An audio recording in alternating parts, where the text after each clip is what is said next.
Hey guys, welcome to my channel current velocity. So Baki Dou manga के पिछले part में हमने देखा था कि मुसाशी मियामोटो के पागलपन की वजह से उन्हें इलेक्ट्रिक गन से बेहोश कर दिया जाता है। लेकिन इस पार्ट में हम देखेंगे मुसाशी मियामोटो अब किस हाल में है और प्राइम मिनिस्टर मियामोटो को रोकने के लिए क्या करेंगे।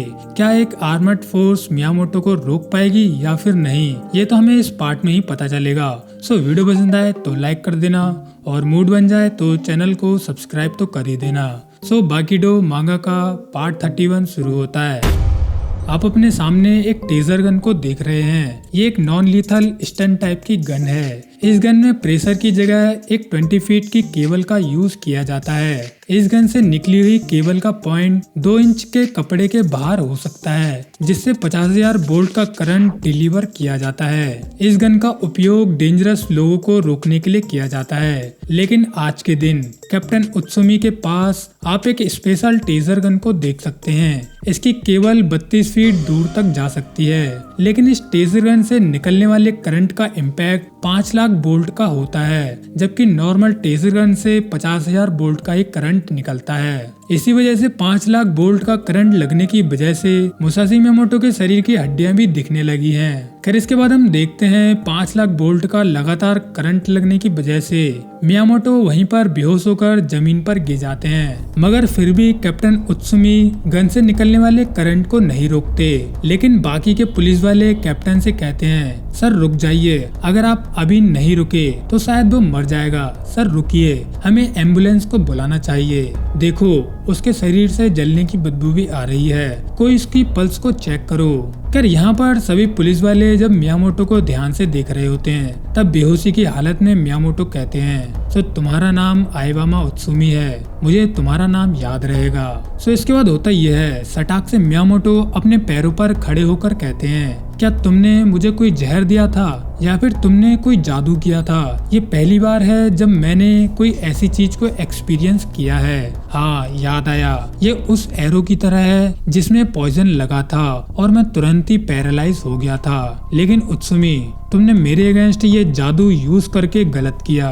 खैर ये कहते ही मियामोटो सटाक से उत्सुमी की गर्दन पर अपनी तलवार से हमला कर देते हैं, जिसकी वजह से उत्सुमी वहीं पर मार जाता है। जिसके बाद मियामोटो की इस हरकत और गुस्से को देखकर पूरी की पूरी पुलिस फोर्स शांति से खड़े रहती है, मगर मियामोटो पर एक भी अटैक नहीं करती, क्योंकि उन्हें अपने कैप्टन के ऑर्डर सुनने की आदत पड़ चुकी है। ऑब्वियसली अभी अभी जो उनके सामने हुआ है वो कोई आत्मा तोड़ने वाला इंसिडेंट से कम नहीं है, और जिसने भी ये काम किया है वो है लेजेंडरी तलवारबाज मुसाशी मियामोटो।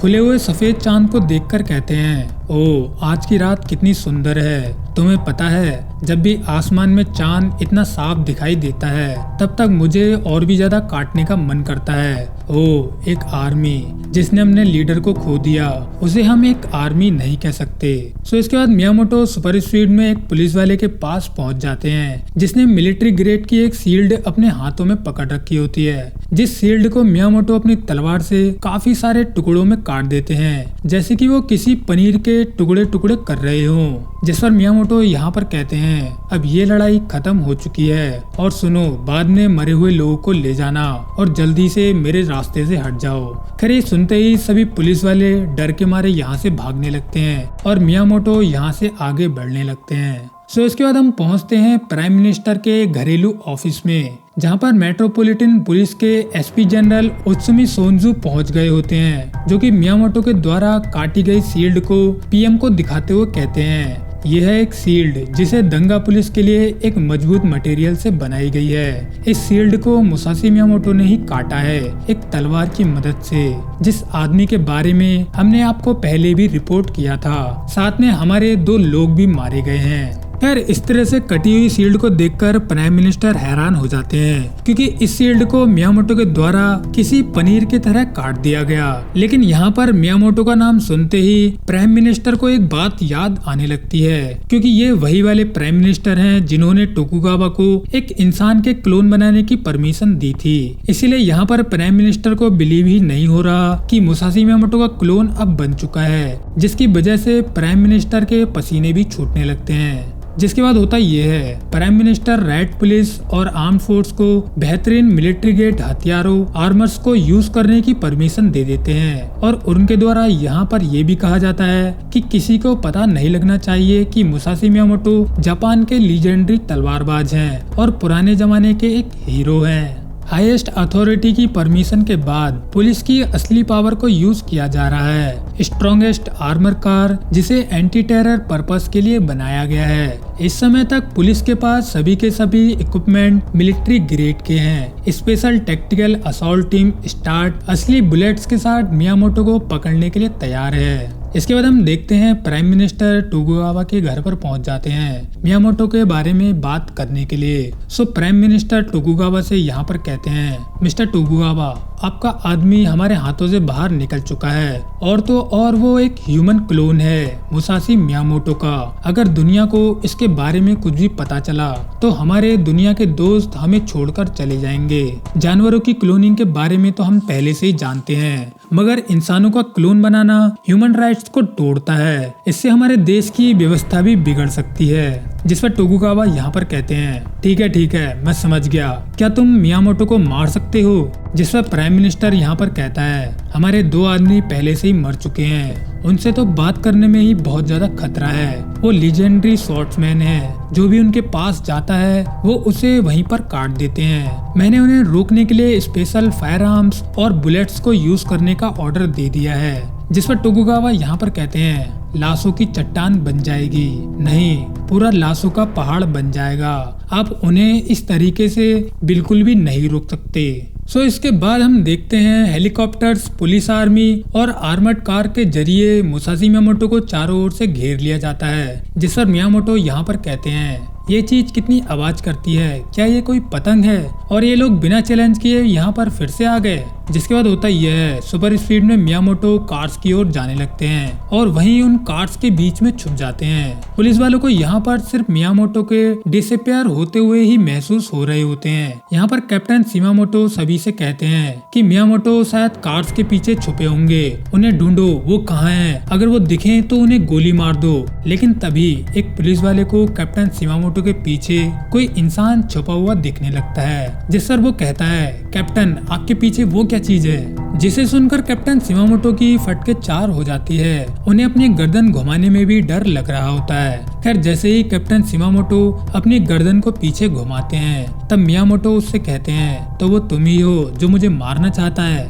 ऐसा कहते ही मियामोटो कैप्टन को अपनी तलवार से ऊपर से नीचे तक 2 टुकड़ों में काट देते हैं। जिसके बाद एक पुलिस वाला मियामोटो पर गोली चलाने ही वाला होता है। उतने में ही मियामोटो उसकी नाक और दोनों हाथों को ही काट देते हैं। जिसके बाद पूरी पुलिस फोर्स फिर से मियामोटो को कार्स के चारों ओर ढूंढने लगती है, क्योंकि मियामोटो इतनी स्पीड में यहाँ से गायब हो रहे होते हैं। इसीलिए पुलिस वालों को मियामोटो यहाँ पर दिखते ही नहीं है। यहाँ पर एक पुलिस वाला सभी को बता रहा होता है कि मियामोटो यहाँ है, वहाँ ढूंढो, वो उस कार के पीछे हैं। इसीलिए यहाँ पर होता ये है, मियामोटो उस बंदे को ही सबसे पहले काट देते हैं। जिसके बाद 5-6 पुलिस वाले मियामोटो को चारों ओर से घेर लेते हैं। जिस पर वो लोग कहते हैं कि अब हमने मियामोटो को घेर लिया है, अब हम क्या करें? उन्हें शूट करो, पागल, जल्दी उन्हें गोली मारो। नहीं, उन्हें शूट मत करो। खैर, जैसे ही ये पुलिस वाले मियामोटो पर मोटी मोटी बुलेट्स को शूट करते हैं, उतने में ही मियामोटो उन बुलेट्स को अपनी तलवार से 2-2 हिस्सों में काट देते हैं। जिसके बाद मियामोटो उनको घेरे हुए पुलिस वालों को बेरहमी से वहीं पर काट के मार देते हैं और यहाँ पर लाशों का ढेर लग जाता है। जिसके बाद मियामोटो जब भी अपीयर होते हैं वो एक पुलिस के पूरे ग्रुप को ही यहाँ पर काट के मार देते हैं और जैसे ही वो एक ग्रुप को काटते हैं वो तुरंत ही उसके बाद डिसअपियर भी हो जाते हैं। आर्म्ड फोर्सेस के ये मेंबर को वैसे तो ताकतवर और वेल ट्रेंड होना चाहिए, लेकिन वो इस सिचुएशन में कुछ भी नहीं कर सकते क्योंकि उन्हें इस तरह की फाइट का एक्सपीरियंस ही नहीं है। इसीलिए वो एक एक करके यहाँ पर मारे जा रहे हैं। उनके दिलों में बस यही सवाल है कि उनमें से अगला नंबर अब किसका होगा। लेकिन पुलिस इंस्पेक्टर हिकोजी तानुमा, इस एक आदमी का दिमाग पूरी तरह से क्लियर है कि उसे आगे क्या करना है। इसीलिए वो यहाँ पर तुरंत ही पूरी आर्म फोर्स का लीडर बन जाता है। उसके कमांड देने पर सभी पुलिस वाले कार्स के चारों ओर इकट्ठा हो जाते हैं, जिससे वो मियामोटो को चारों ओर से घेर के सैंडविच कर सके। जिसके बाद लीडर हिकोजी तानुमा सभी पुलिस वालों से कहता है कि मियामोटो को सैंडविच करने के चक्कर में हमारी फ्रेंडली फायर भी हो सकती है, तो फ्रेंडली फायर करने में बिल्कुल भी मत कतराना। टारगेट्स के लेग और घुटनों पर तुरंत ही शूट कर देना। अपने आगे पीछे देखते रहो और 2 से 3 लोगों की अपनी एक एक टीम बना लो। लेकिन तभी हम देखते हैं मियामोटो को, जो कि कार के ऊपर से कहते हैं, अरे पागल, तुम उन्हें यहाँ से भागने के लिए भी कह सकते थे और मेरे आगे झुकने को भी कह सकते थे, मगर नहीं, तुम तो उन सभी को मरवाना चाहते हो। खैर इसके बाद मियामोटो को देखते ही इंस्पेक्टर हिकोजी ऑर्डर देते हुए कहते हैं कि वो कार के ऊपर हैं, उन्हें तुरंत ही शूट कर दो। लेकिन तभी होता ये है, मियामोटो सुपर स्पीड में इंस्पेक्टर हिकोजी को ऊपर से नीचे तक काट देते हैं, जिसके बाद जो भी मियामोटो पर यहाँ पर गोली चलाता है उन सभी को मियामोटो एक एक करके मार देते हैं या फिर बुरी तरह से घायल कर देते हैं। स्वाट टीम के मेंबर्स जापानीज कल्चर और मार्शल आर्ट्स की हिस्ट्री को जानते हैं। वो अंदर से जानते हैं ये कितना डेंजरस होगा मियामोटो के टो स्वॉर्ड फाइटिंग स्टाइल को फेस करना। वो लोग बहुत ही बड़ी तादाद में मियामोटो को कैद करने या मारने के लिए आए थे, पावरफुल वेपन्स एंड नए जमाने के हथियारों के साथ। लेकिन उन्हें मिला क्या, बहुत सारे लोग घायल हो गए या फिर मारे गए, लेकिन मुसाशी मियामोटो को एक स्क्रैच तक नहीं आया।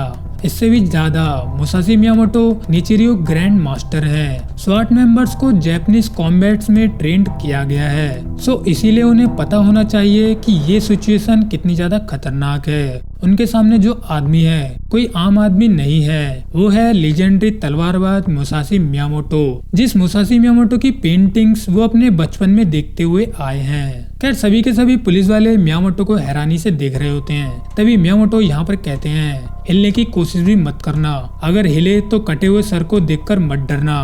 वेल, तुम्हारे सभी लीडर्स तो मर चुके हैं, तो अब तुम लोग शायद कुछ भी नहीं कर सकते। ये लड़ाई अब खत्म हो चुकी है। जिसको मरना नहीं है वो कार में बैठकर यहाँ से भाग जाए, और जो लोग यहाँ पर रह जाएगा उसे तो मैं दूसरी दुनिया में ही भेज दूंगा। खैर यहीं पर बाकीडो मांगा का पार्ट 31 एंड हो जाता है। अगले पार्ट में हम देखेंगे यूजिरो हान्ना वर्सेस डोनाल्ड ट्रम्प को, कि कैसे यूजिरो हान्ना पॉलिटिक्स को अपने पैरों के नीचे रखता है। साथ ही हम देखेंगे बाकी हान्ना को कि किस तरह से उसने काफी दिनों से फाइट नहीं की है। और हम देखेंगे पुलिस कमिश्नर और प्राइम मिनिस्टर को, जिन्होंने मियामोटो को रोकने के लिए एक मीटिंग अरेंज की है, जिसमें पता लगाया जाएगा कि कैसे मियामोटो को रोका जा सकता है। सो मिलते हैं बाकीडो मांगा के पार्ट 32 में। So tata bye bye, take care.